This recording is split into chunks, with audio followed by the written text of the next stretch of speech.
올해 건설 현장에서 숨진 노동자만 417명, 중대재해처벌법까지 올 초 도입됐지만 처벌은 한 명도 없는 상태에서 또다시 건설 노동자가 목숨을 잃었습니다. 아열대 과일 재배가 늘고 있습니다. 아직 기술도 부족하고 여러 비용은 부담스럽습니다. 고등학생이 시민 조례 제안 대회에서 낸 아이디어를 시의회와 시민단체가 조례로 만들기로 했습니다. 해마다 100만 명이 찾는 부산 불꽃축제는 16년 동안 별다른 사고가 없습니다. 이태원 참사와 무엇이 달랐을까요? 여러분 안녕하십니까? 11월 4일 금요일 아침 대구 MBC 뉴스투데이입니다. 네, 북서쪽에서 찬 공기가 내려오면서 이번 주말 쌀쌀하겠습니다. 바람도 강하게 불 것으로 보입니다. 유하경 기상캐스터입니다. 오늘도 차가운 공기가 옷 속을 깊게 파고듭니다. 북서쪽에서 남하한 찬 공기의 영향으로 내일까지 아침 기온이 낮아 춥겠는데요. 전국적으로 쌀쌀한 날씨가 예상됩니다.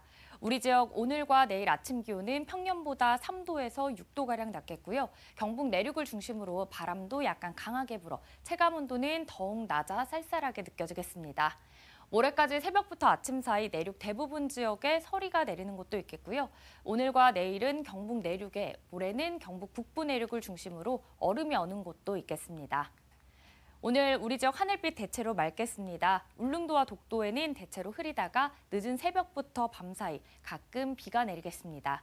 금요일 기온 살펴보시면 대구 7도, 안동과 김천은 4도로 출발해서요. 낮에는 대구 14도, 안동과 김천은 12도 보이면서 어제와 비슷하거나 조금 낮겠습니다. 모레까지 아침 기온은 오늘보다 1도에서 3도가량 오르겠지만요. 내륙을 중심으로 낮과 밤의 기온차가 10도 이상 벌어지면서 쌀쌀한 곳 많겠고요. 주말 동안 옷차림 든든하게 하시기 바랍니다. 주말까지 하늘빛 대체로 맑고 선선하겠고요. 다음 주에는 계속해서 기온 오름세 보이면서 평년 수준을 회복할 전망입니다. 날씨였습니다. 지난해 전국의 건설 현장에서 목숨을 잃은 노동자는 417명이었습니다. 대부분 안전조치 미흡 때문이었는데요. 사고를 막자면 중대재해처벌법을 도입했습니다만 지금까지 단 한 명의 처벌도 없었습니다. 그런 가운데 지난주 대구에서는 건설 노동자 한 명이 목숨을 잃었습니다. 하지만 건설사 측과 책임 공방을 벌이면서 아직 장례조차 치르지 못하고 있습니다. 보도에 조재한 기자입니다. 지난달 25일 대구의 한 아파트 건설 현장에서 60대 노동자가 5m 높이에서 작업하다 떨어져 목숨을 잃었습니다. 당시와 같은 형태의 구조물이 대구 고용노동청 앞에 설치됐습니다. 건설 노조가 당시 작업이 얼마나 위험한지 보여주기 위해 임시로 설치한 것으로 아파트 2층 높이 구조물에 수평을 맞추는 작업이었습니다. 추락에 대비한 안전망이나 안전 발판은 없고 기둥을 발판 삼아 위태롭게 작업을 합니다. 지금 이렇게 다리를 물려서 헤드를 맞추고 있는 겁니다. 이 망만 있어서도 살 수 있었는데 이 발판, 안전한 발판, 망만 있어도 되는 건데 참 안타깝습니다. 안전시설물 설치와 공사 관리 감독 의무가 있는 건설사 측은 해당 작업 지시가 없었다고 주장합니다. 하지만 건설노조 측은 현장에서 알아서 하라는 사실상의 작업 지시를 했다며 책임 공방을 벌이고 있습니다. 현장 관계자가 하는 말이 그곳은 안전시설물이 안 돼 있기 때문에 작업 지시를 하지 않았습니다라고 있습니다. 그날 작업 지시를 해놓고는 뻔뻔하게 작업 지시를 한 적이 없다라고 얘기합니다. 유족은 사고 열흘이 지나도록 사과 한마디 없다며 장례조차 치르지 않고 있습니다. 진실된 사과도 어떠한 말도 받지 못했습니다. 얼마나 더 많은 피눈물을 흘려야 되는지. 해당 건설 현장은 공사 금액 50억 원 이상으로 중대재해처벌법 적용 대상입니다. 올해 초 중대재해처벌법이 시행됐지만 지금까지 처벌은 한 건도 없었습니다. 오히려 처벌을 완화하려는 움직임까지 나오면서 현장 노동자들의 반발을 사고 있습니다. 문제는 돈이 들고 귀찮으니까 하지 않는 것이다. 이런 비良심적인 기업이 이 땅에 발딛지 못하게 강력한 처벌이 필요하다. 대구 고용노동청은 최근 대형 건설사 시공 현장에서 기본적인 안전조치 미흡으로 각종 안전사고가 잇따르고 있다며 산업안전보건법과 중대재해처벌법 위반에 대해 조사를 하고 있습니다. MBC 뉴스 조재환입니다. 기후 변화로 과일의 주산지가 북상하면서 경북에서도 바나나, 파파야, 애플망고 같은 아열대 과일 재배지가 늘고 있습니다. 하지만 지역에 적합한 재배 기술은 아직 부족하고 부담스러운 초기 투자비와 경영 비용도 해결해야 할 과제입니다. 서성훈 기자입니다. 귀농 10년 차인 조병진 씨는 지난해부터 아열대 과일 재배에 본격적으로 뛰어들었습니다. 바나나, 파파야, 파인애플, 감귤류, 커피 등 가짓수도 다양합니다. 지난 4월에서 7월 사이 넉 달 동안 4,500명의 체험객이 다녀가는 등 주말마다 문전성시를 이룹니다. 하지만 어려운 점도 많습니다. 대규모 단지가 아니다 보니 판로 개척이 쉽지 않습니다. 판로에도 또 문제가 있습니다. 왜냐하면은 저희들이 이제 보통 보면 전부 다 소규모 농가입니다. 소규모 농가다 보니까 판로가 큰 대형 업체에 납품을 못 합니다. 그러니까 이게 규모화된다든지 단지화된다든지 이런 형태로 바뀌어야지만이 겨울을 나려면 난방은 필수인데 껑충 뛴 기름값도 걱정입니다. 초기 투자비와 시설 개선비도 부담입니다. 아열대 과일 재배가 초기 단기다 보니 지역 환경에 최적화된 재배 기술도 부족합니다. 지역에서 요 아열대 작물 하시는 분들이 많이 없기 때문에 작물을 키우는 데 대한 데이터가 거의 전무한 상태고요. 그러다 보니 장거리 제주도나 전라남도 쪽으로 학습을 위해서 가야 되는 상황이. 지자체들이 농가의 어려운 점을 돕고 있습니다.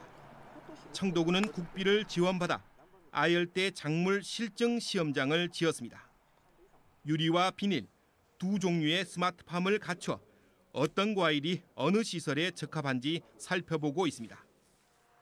온도와 습도, 차광, 공기 순환 등을 자동 조절해 과일 생육의 최적의 조건을 찾고 경영 비용을 줄이는 방법도 모색합니다. 현장에서 이론 교육도 가능하고 실습 체험 교육도 가능합니다. 여기 와서 충분히 어떤 작물을 키우실지에 대해서 고민해보고 상담해보실 수 있는 그런 교육의 장이 될 수 있습니다. 경북의 아열대 작물 재배지는 2017년 30헥타르를 밑돌던 것이 지난해에는 41.95헥타르로 늘었습니다. 아열대 농업 육성 조례를 만든 경상북도는 생산 기반과 기술 개발, 교육, 유통 지원으로 3년 뒤에는 재배 면적을 3배 이상 늘릴 계획입니다. MBC 뉴스 서승원입니다. 대구시와 대구시의회가 지방자치 실현의 핵심인 주민 참여를 이끌어내기 위한 다양한 프로그램을 도입하고 있습니다. 그동안 이렇다 할 성과는 봤다고 이야기하긴 어려웠는데요. 얼마 전 시민조례 제안 대회에서는 대구의 한 고등학생이 학교 폭력을 줄이기 위한 신선한 제안을 하며 대상에 선정됐습니다. 이 대회를 연 시민단체도 또 상을 준 시의회도 조례 제정에 적극 나서고 있어 눈길을 끌고 있습니다. 김철우 기자입니다. 최근 학교 폭력의 양상은 학생들 간의 사소한 장난 수준을 넘어서 심각한 사회 문제로까지 치닫고 있습니다. 학교는 관련 절차를 진행하고 결국 처벌로 마무리합니다. 지난해부터 올해 9월까지 열린 학교폭력위원회는 1,100여 건, 가장 경미한 피해 학생에 대한 사과부터 교원의 봉사 처분까지 가벼운 처벌이 전체 83.9%를 차지하는 등 가해 학생에게는 거의 예외 없이 처벌이 내려졌습니다. 그런데 이런 처벌 위주의 문제점이 많다고 인식한 한 고등학생이 신선한 제안을 했습니다. 학교폭력위원회를 열기 전에 학생위원회를 구성해 가해 학생과 피해 학생이 화해할 수 있는 기회를 주자는 겁니다. 그 봉사활동이나 그런 시간을 제대로 인수하지 못한다는 의식을 느꼈고, 그리고 자기 잘못을 크게 반성하고 있다는 생각도 받지 못해서 그냥 서로 이제 대화를 통해서 해결을 하는 것이 더 옳다고 봤어요. 이 제안은 대구의 한 시민단체가 주최한 조례 제안 경진대회에서 대상으로 선정됐습니다. 애초 이벤트 위주였던 것이 이제는 시민 참여를 실제로 이끌어내려는 성과도 거두고 있습니다. 그러니까 지금까지는 이후에 후속 작업이 이루어지지 않았습니다. 근데 저희 같은 경우에는 이번에 대상을 받은 내용을 가지고 토론회를 열어서 정책이 실현될 수 있도록 노력하려고 하고, 대구시의회에서도 시민 제안이 시민 참여를 넓히는 효과가 있을 것으로 보고 실무 검토에 들어갔습니다. 법률적으로 가능한지를 5분 행정사무감사 때 교육청과 협의를 하고 우리 전문위원들하고 협의를 해서 괜찮은 안을 학생이 대표 발의도 할 수 있고 주민 대표가 가능하니까요. 아니면 우리 의원이 대표 발의를 해서. 시민 아이디어가 조례 제정까지 이어진 사례는 지금까지 단 한 건에 불과합니다. 더 많은 시민들의 생각과 의견을 모으는 토대가 돼서 주민 참여 입법이 활성화되는 계기로 이어질 수 있을지 관심을 끌고 있습니다. MBC 뉴스 김철우입니다. 그제 북한이 발사한 미사일이 NLL 남쪽 공해상에 떨어지면서 울릉도에 실제 공습 경보가 발령됐고 주민 대피령까지 내려졌는데요. 대다수 주민들은 대피 장소를 몰랐다고 합니다. 만약 지금 당장 공습 사이렌이 울린다면 어떻게 대응하고 어디로 대피해야 할까요? 보도에 이규설 기자입니다. 포항시 흥해읍에 사는 주민들에게 물어봤습니다. 지금 공습경 막 울린다. 네. 어디로 가실 거예요? 여기로 갈 것 같은데요. 대피시설로. 다목적 재난 피해 시설이 있다 보니까 가까운 쪽으로. 지진이나 태풍, 폭설 때는 재난 대피소나 학교 운동장 등으로 피하는 게 맞지만 공습 경보가 울리면 즉시 민방위 대피소로 가야 합니다. 그럼 민방위 대피소는 어디에 있을까요? 대형 건물의 지하 공간과 터널이 바로 민방위 대피소입니다. 포항의 경우 주요 아파트 지하 주차장과 서산 터널, 세명 기독병원 지하 등 118곳이 민방위 대피소로 지정되어 있습니다. 아파트 단지는 지하 주차장, 주택가는 인근 지하 시설이 있는 건물로 즉시 대피해야 하며 TV, 라디오, 방송 미디어를 기울여 들으며 민방위 대피소 위치는 안전 디딤돌 앱을 통해서도 확인할 수 있습니다. 앱 설치 후 첫 화면에서 대피소 조회를 선택하면 가장 가까운 민방위 대피소부터 화면에 표시됩니다. 포항을 비롯한 후방 지역은 연평도나 백령도처럼 방독면과 비상식량을 갖춘 방공호는 존재하지 않습니다. 읍면동 주민센터에 방독면이 비치되어 있지만 이는 민방위 대원들을 위한 물자이고 일반 시민들은 개인용 방독면을 미리 준비해뒀다가 비상시 사용하는 방법밖에 없습니다. 도시는 건물마다 지하 주차장이 있기 때문에 민방위 대피소를 지정할 수 있지만 큰 건물이 없는 시골의 경우 대부분 민방위 대피소가 없어 공습 경보가 발령되더라도 그냥 집에 머물러 있어야 합니다. 현대전은 전후방의 구분이 사라지고 있고 북한은 핵과 생화학 무기를 다량 보유하고 있습니다. 유사시 민간인 피해를 줄일 수 있는 시스템 마련이 필요해 보입니다. MBC 뉴스 이규설입니다. 이런 가운데 포항 남울릉 국민의힘 김병욱 국회의원은 북한의 미사일 도발을 강력하게 규탄하며 울릉군안 대피시설 확충과 재난 대응체계 점검이 시급하다고 밝혔습니다. 김 의원은 울릉도에는 군민 9천여 명이 살고 하루 수차례씩 여객선 운항이 이루어지고 있지만 유사시 안전 확보 방안이 미비해 큰 인명사고로 이어질 가능성이 높다며 정부 차원의 종합적인 대책 마련을 촉구했습니다. 또 울릉도 학교시설 복합화를 통해 대피시설을 조기 건립하고 인명사고에 대비해서 의료 인력 확충이 필요하다고 강조했습니다. 오늘로 봉화 광산 매몰 사고 열흘째입니다. 어제 오후까지 갱도를 향해서 구멍을 뚫는 천공기 석 대가 시추 작업에 성공해서 내시경과 음향 탐지기를 통한 첫 수색이 이루어졌는데요. 아직 생존 신호는 확인되지 않았지만 남은 천공기가 잇따라 시추에 성공하면 수색에는 더 속도가 붙을 것으로 보입니다. 김서현 기자가 보도합니다. 내시경 장비가 지름 7.6cm의 좁은 구멍을 통해 지하갱도 170m 지점을 향해 내려갑니다. 꼬박 5분을 내려간 끝에 어둠 속에서 자잘한 암석이 깔린 바닥과 공간, 그리고 흐르는 지하수가 보입니다. 밖에선 구조대가 음향 장비를 넣어 고립된 작업자들을 불러봅니다. 안에 있으면 조금만 소리를 질러주세요. 아니면 안 되면 돌 두드리는 소리를 조금만 더 세게 2번 두드렸다가. 한때 갱도 안에서 특정한 소리가 감지돼 현장에서 긴장감이 감돌기도 했지만 결국 지하수가 흐르는 소리로 확인됐습니다. 하부 170m 지점에 유선 통신을 연결해서 시도를 했고요. 안타깝게도 그 역시 어떤 반응은 없었습니다. 어제 오후까지 76mm 천공기 3대가 갱도를 관통하면서 매몰자들의 생존 신호를 확인하는 수색 작업이 본격적으로 시작됐습니다. 생존 신호는 확인되지 않았지만 구조당국은 시추한 구멍에 미음과 의료품을 투입해뒀습니다. 가족들은 아쉬운 마음을 감추지 못했지만 갱도 내부 환경이 우려했던 것보다는 양호한 점에 희망을 걸고 있습니다.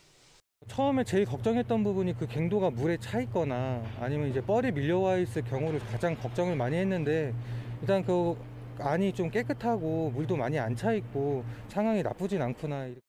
구조 현장에는 천공기 모두 12대가 투입될 계획이고 가시거리 10m 이상의 고화질 내시경 카메라 3대도 배치됐습니다. 육군도 천공기 3대 등 장비 10여 대와 병력 20여 명을 지원했습니다. 구조당국은 구조대 진입을 위한 마지막 30m 구간의 암석 제거 작업도 계속하고 있습니다. MBC 뉴스 김서연입니다.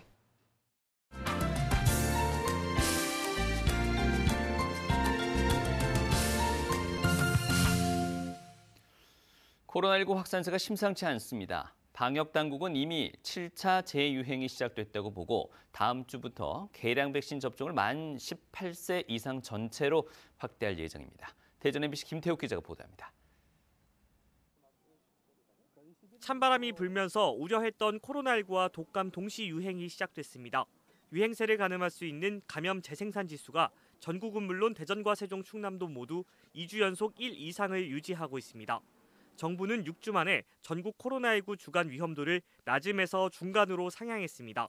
지역의 하루 확진자 수도 한 달 전보다 2배를 웃도는 수준까지 올라섰는데 코로나19 감염이나 예방 접종을 하고 서너 달이 지나면 면역력이 떨어지다 보니 전국적으로 10명 가운데 1명은 재감염으로 추정합니다. 전문가는 중증 진행률을 95%가량 낮추는 것으로 알려진 계량 백신 추가 접종을 권고하고 있습니다. 계량 백신은 코로나19 유행 초기 항원에 더하여 오미크론 변이 항원 두 가지를 함께 발현하는 백신입니다. 기존 백신에 비해서 약 2배 이상의 면역력을 가지고 있다고 알려져 있고요. 대전시는 60살 이상 고령층과 기저질환자 등 고위험군에서 진행하던 계량 백신 접종을 전체 성인으로 확대할 예정입니다. 이번 코로나 유행을 최소화하기 위해 동절기 코로나19 추가 접종을 오는 11월 7일부터는 18세 이상으로 확대했습니다. 지난달 이가 계량 백신 접종이 시작되고 20여일 동안 전국적으로 전체 대상자의 2.5%, 60살 이상은 7.7%만 접종을 마쳤습니다. MBC 뉴스 김태욱입니다. 이번 이태원 참사 사태를 지켜보면서 매년 부산에서 열리던 광안리 불꽃축제를 떠올리셨던 분들도 있을 겁니다. 부산 불꽃축제는 지난 16년 동안 매년 100만 인파가 몰렸지만 별다른 사고 없이 행사를 치러왔는데요. 어떤 비결이라도 있었던 걸까요? 부산 MBC 김윤아 기자가 살펴봤습니다. 불꽃축제를 보려는 사람들로 가득 찬 광안리 해수욕장. 폭 5m 남짓, 발 디딜 틈도 없이 비좁은 골목길이 거대한 인파로 빽빽히 들어찼습니다. 부산 불꽃축제에는 매년 100만 명 넘는 인파가 찾는데요. 어떻게 대형 인명사고가 없었던 건지 되짚어봤습니다. 축제가 끝난 뒤 귀가 행렬은 지하철역으로 향했습니다.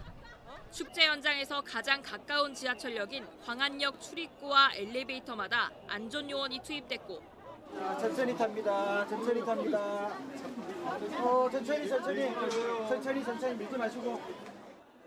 부산의 공무원들은 인파가 이동할 것으로 예상되는 지점마다 곳곳에 배치돼 밤늦은 시각까지 비상 경계 근무를 섰습니다. 경찰도 불꽃축제 당일 하루 종일 비상 경계 태세를 유지했습니다. 확성기를 이용해 시민들을 주변역으로 분산시켰고 안전사고에 대비해 취약 지점에 경찰력을 집중했습니다. 지금 광안역은 인파가 몰려 동행이 불가능하오니 금연산역과 수영역으로 분산 이동해 주시기 바랍니다. 경찰과 소방, 공무원 등 당일 주변 지하철역에 투입된 인원만 1000여 명. 기존 6에서 8분인 지하철 배차 간격은 4분으로 줄였고 열차도 230여 회 증편 운행하며 인파의 밀집도를 줄였습니다. 또 사람이 많이 몰릴 때는 일부 역을 무정차 통과하며 사고 위험을 줄였습니다. 부산 불꽃축제와 이태원 헬로윈 행사 모두 인파가 몰릴 것은 똑같이 예상했지만 대비책이 달랐던 겁니다. 사람 많이 몰릴 걸 좀 대비해서 인력이라든지 아니면 좀 이렇게 길을 좀 제한하고 사람이 잘 다닐 수 있도록 좀 위험하지 않게 했습니다. 위험성을 예측하고도 막지 못했던 서울 이태원 헬로윈 참사. 100만 인파가 몰려도 물 샐 틈 없는 안전대책을 확보했던 부산 불꽃축제. 축제와 참사의 두 갈래 길은 출발점부터가 달랐습니다. MBC 뉴스 김민아입니다. 정의당 경북도당은 이태원 참사와 관련해 국민의 생명을 지켜야 할 정부는 무능했고 지자체나 경찰 어디에도 유효한 조치를 취하지 않았다라며 국민이 분노하고 있다고 논평했습니다. 그러면서 책임을 다해야 할 대통령, 국무총리, 행정안전부 장관은 이 참사에 대해서 책임을 회피하기에 급급했다라며 이런 태도로는 또 다른 참사가 필연적으로 발생할 수밖에 없다고 비판했습니다. 정의당 경북도당은 희생자들에 대한 대통령의 진실된 사과를 비롯해 한덕수 국무총리, 이상민 행정안전부 장관, 윤희근 경찰청장의 즉각적인 파면을 촉구하며 철저한 원인 규명과 재발 방지 대책 마련을 요구했습니다. 대구 참여연대가 다음 주 대구시를 상대로 행정사무감사를 하는 대구시 의회에 집중감사 20대 요구안을 제출했습니다. 20대 요구안에는 제2대구의료원 설립 중단과 공공의료 확충 방안, 낙동강 녹조, 공공기관 통폐합에 따른 문제와 개선 방안 등 홍준표 시장 취임 이후 추진되는 대구 시정에 관한 사항이 다수 포함됐습니다. 참여연대는 시의회가 시정을 제대로 견제해야 한다며 관련 사항들을 중점 감사하고 이어질 예산안 심의에도 반영할 것을 요구했습니다. 작곡가 윤희상의 오페라 심청이 제19회 대구 국제오페라 축제 폐막작으로 무대에 올려집니다. 오페라 심청은 이달 18일 오후 7시 30분, 19일 오후 3시 두 차례에 걸쳐 대구 오페라하우스 무대에 올립니다. 우리에게 익숙한 심청 설화를 배경으로 한 오페라 심청은 1972년 뮌헨 올림픽 문화축전을 위해서 바이에른 슈타츠 오퍼 총감독 귄터 레너르트가 윤희상에게 위촉한 작품입니다. 이번 공연은 한국에서 1999년 예술의 전당에서 처음으로 공연된 뒤 20여 년 만입니다. 대구지법 형사 11단독 황영주 판사는 어린이가 차를 타고 내릴 때 다치게 한 혐의로 기소된 지역 아동센터 통원 차량 운전기사 50살 백모 씨에게 벌금 500만 원을 선고했습니다.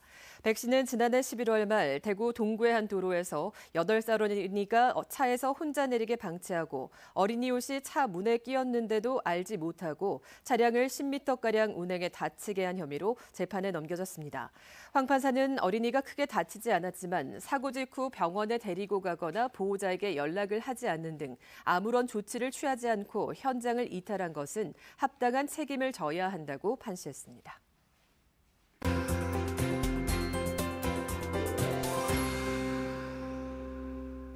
오늘도 차가운 공기가 옷 속을 깊게 파고듭니다. 북서쪽에서 남하한 찬 공기의 영향으로 내일까지 아침 기온이 낮아져 추워지겠는데요. 전국적으로 쌀쌀한 날씨가 예상됩니다. 우리 지역 오늘과 내일 아침 기온은 평년보다 3도에서 6도가량 낮겠고요. 경북 내륙을 중심으로 바람도 약간 강하게 불어서 체감 온도는 더욱 낮게 느껴지겠습니다. 모레까지 새벽부터 아침 사이 내륙 대부분 지역에서 서리가 내리는 곳이 있겠고요. 특히 오늘과 내일은 경북 내륙에, 모레는 경북 북부 내륙을 중심으로 얼음이 어는 곳도 있겠습니다. 오늘 우리 지역 하늘빛 대체로 맑겠습니다. 울릉도와 독도에는 대체로 흐리다가 늦은 새벽부터 밤 사이 가끔 비가 내리겠습니다. 금요일 기온 살펴보시면 대구 7도, 안동 4도, 김천도 4도로 출발해서요. 낮에는 대구 14도, 안동 12도, 김천도 12도에 머물면서 어제와 비슷하거나 조금 낮겠습니다. 모레까지 아침 기온은 오늘보다 1도에서 3도가량 오르겠지만요. 내륙을 중심으로 낮과 밤의 기온차가 크게 나타나며 쌀쌀하겠습니다. 주말 동안 옷차림 든든하게 하시기 바랍니다. 위성 영상 보시면 오늘 우리 지역은 중국 중부지방에 위치한 찬 대륙고기압의 영향을 받아 하늘빛은 맑지만 계속해서 선선하겠습니다. 다음은 자세한 지역별 날씨입니다.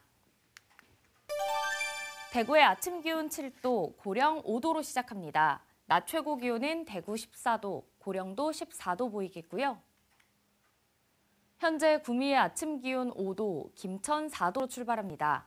낮에는 구미 13도, 김천 12도 예상됩니다. 이 시각 안동의 기온 4도, 봉화 1도 가리키고 있는데요. 낮 기온은 안동 12도, 봉화 11도로 어제보다 낮겠습니다. 포항의 아침 기온 9도, 낮 기온 14도 전망됩니다. 바다의 물결은 0.5m에서 최고 2.5m로 약간 높게 일겠습니다.